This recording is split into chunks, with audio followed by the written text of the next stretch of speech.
Hey, what's up guys, how you doing? It's Moz and welcome to my review of the Vodafone Smart Speed 6. So this phone pretty much came out of nowhere and I thought Vodafone were actually done with their new releases for the year, to be honest with you. But they've managed to squeeze out another budget device for £50 pay as you go. Let's get into the review. Now this might surprise some people, but I actually really do like the feel of this device in my hand. It's rather chunky, but you can get a really good grip on it because it's actually not that wide of a phone either. It's kind of like the perfect size, and it's quite easy to operate with just the one hand. And for me, the back is the only thing that really lets the looks down on the Speed 6. I'm not a big fan of the silver color and the general design of it. So the display is not that much of a looker, with its colors looking quite washed out and pixelated, but it is certainly acceptable for the price. You definitely need to make sure that you have the 6 positioned at a decent viewing angle, because you can easily lose the visibility if positioned skew-if.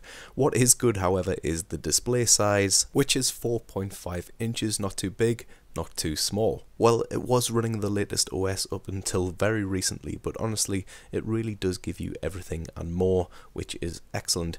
And I noticed it's generally quite sluggish when multitasking and performing certain actions, but it's not too bad though, but you will notice that from time to time. So when it comes to gaming, definitely be sure to check out my full gaming review for the Speed 6.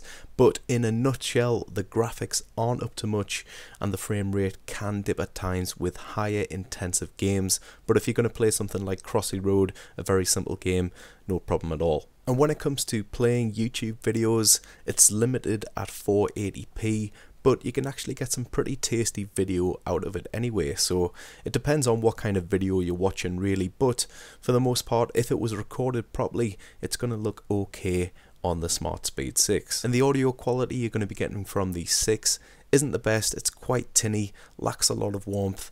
Volume is pretty much up there, but the quality is lacking ever so slightly. So moving on to both of the cameras, it has to be said that the camera is lacking too. Photos and videos can both look quite blurry and washed out at times, but again, this handset is 50 quid. And the battery life you're going to get from the Smart Speed 6 isn't too bad actually. I was expecting a lot less, but I could easily get about a day and a half from this device using it like too moderately. Call quality is absolutely fine. Anyway guys, those are my thoughts on the Vodafone Smart Speed 6. Be sure to let me know in the comments what yours are. A big thank you to James for the sample. The link is below. Please do hit that like button if you enjoyed this review and found it helpful.